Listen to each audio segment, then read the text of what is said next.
our goal is not enough.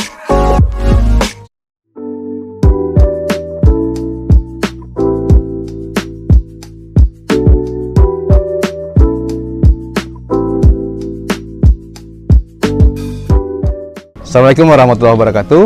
Saya Ahmadi, owner dari Sawah Lukis. Selamat datang di Entrepreneur Talk.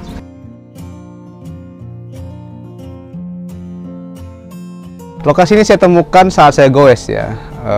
Jadi goes ketemu tanah yang mau dijual, kemudian kita ambil dan saya melihat peluang wisata cukup menjanjikan sehingga saya coba bangun wisata ini.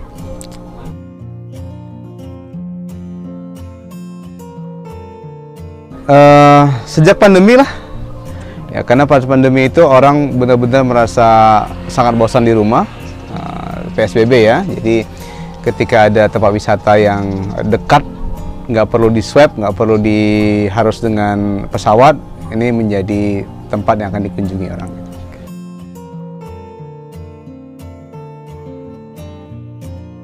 Jenis usaha wisata dan kuliner itu adalah wisata yang mudah naiknya, ya, mudah dikenal, dan juga dari sisi finansial nggak butuh banyak modal.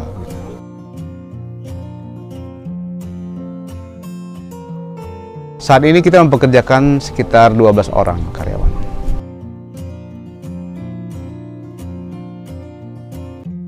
Karena ini lokasinya jauh dari inti kota, kemudian juga di sawah-sawah, secara permodalan tentunya lebih kecil ketimbang kita membuka di inti kota ya. Nah, selain tanah, mungkin kita tambahkanlah beberapa bangunan untuk orang berteduh dan beberapa spot swafoto yang kita bangun.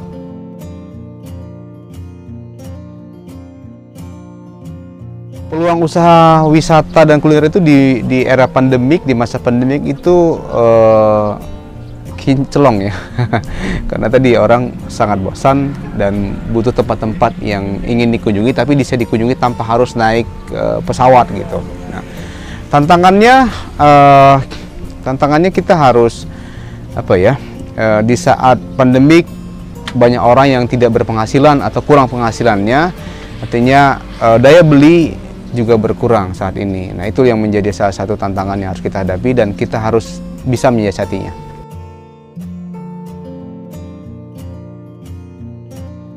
Keluarga saya selalu memberikan masukan ya, saran-saran, terutama anak yang juga masih usia remaja, di mana tentunya dia lebih tahu apa yang diharapkan oleh remaja dibanding kita yang sudah lebih tua gitu. Jadi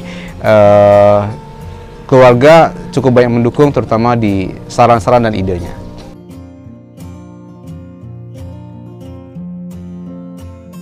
Ya, bagi saya usaha ini adalah hobi dan kami sama-sama di sini. Kalau lagi libur sama-sama di sini. Jadi nyaris tidak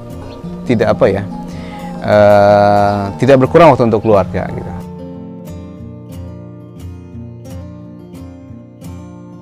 Strategi marketingnya karena sekarang eranya digital, eranya sosial media, kita mengikuti pola yang ada sekarang dengan memanfaatkan sosial media, ya baik itu yang kita miliki pribadi atau juga sosial media atau jasa influencer yang kita gunakan gitu.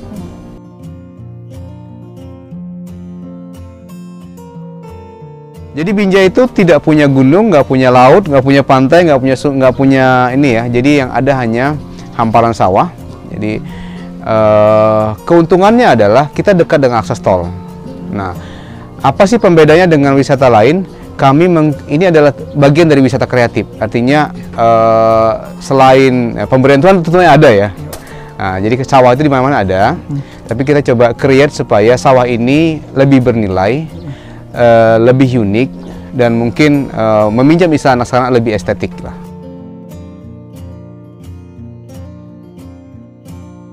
Ya, hari ini tren wisata itu kan pengunjungnya untuk memberi makan Instagramnya, memberi makan sosial medianya, bahwa dia pernah ke sana, dia pernah ada di sana gitu ya. Kalau nggak pernah berarti nggak eksis, nggak hits gitu ya. Nah, kita melihat kecenderungan ini, kita setiap musim panen kita rubah konsepnya, kita rubah, kita tambah spotnya, kita upgrade lagi supaya orang tidak bosan, dan orang setiap datang per 3 bulan atau per 4 bulan itu sesuatu yang baru. Jadi hari ini datang, mungkin datang lagi di episode berikutnya. Nah, kita sebut sebagai sawah lukis part 2 atau sawah lukis 0.0. Kemudian di yang kedua kita sebut sawah lukis 2.0, dan next di bulan Juni kita akan luncurkan lagi sawah lukis 3.0.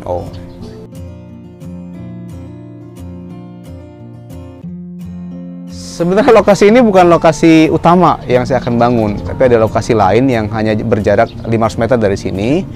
Namun waktu itu karena terkendala izin, jadi agak terlambat. Nah, izinnya udah keluar, kemudian udah musim hujan, musim banjir ya, kita nggak bisa kerja gitu kan.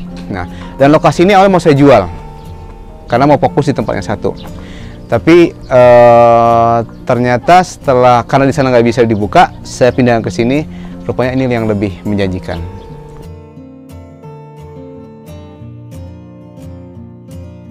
Sawah lukis itu sawahnya digambar.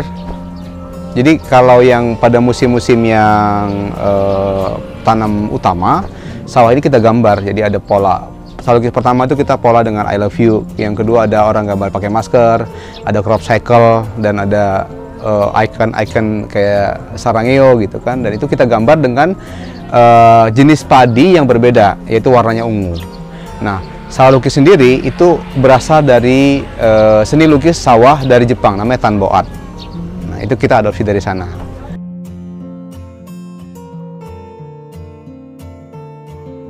Jadi kita tawarkan di sawah lukis itu tidak hanya wisata foto, tapi juga wisata kuliner. Nah, pengunjung bisa kulineran di tepi sawah. Jadi dengan angin semilir ya, dengan menu-menu juga menu-menu khas pedesaan. Misalnya kayak ada ayam kampung, daun pepaya ditumis, jantung pisang dilodeh, jengkol, dan macam-macam. Ini kan masalah-masalah rumahan yang kita bawa ke sini agar orang begitu makan di sini benar-benar merasa di pedesaan.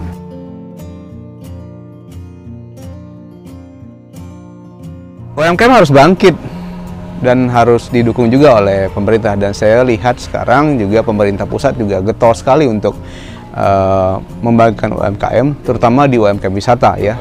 Lerpas Sandiaga Uno yang sekarang benar-benar ingin mengembangkan dan menggiatkan wisata-wisata kreatif, baik melalui Dinas Pariwisata, melalui kementerian, bahkan juga melalui dana desa yang sekarang melalui BUMDes ya, BUMDes yang beberapa tempat hari ini wisata kreatifnya itu didanai oleh BUMDes ya. Jadi ini sangat positif sekali, dan harapan saya ke depan semakin banyak tempat-tempat yang bisa dikembangkan dan bisa menjadi tenaga kerja tentunya. Terima kasih sudah mendengarkan cerita saya, semoga bisa menginspirasi dan memotivasi. Maju terus UMKM Indonesia. Assalamualaikum warahmatullahi wabarakatuh. And our goal is not in her.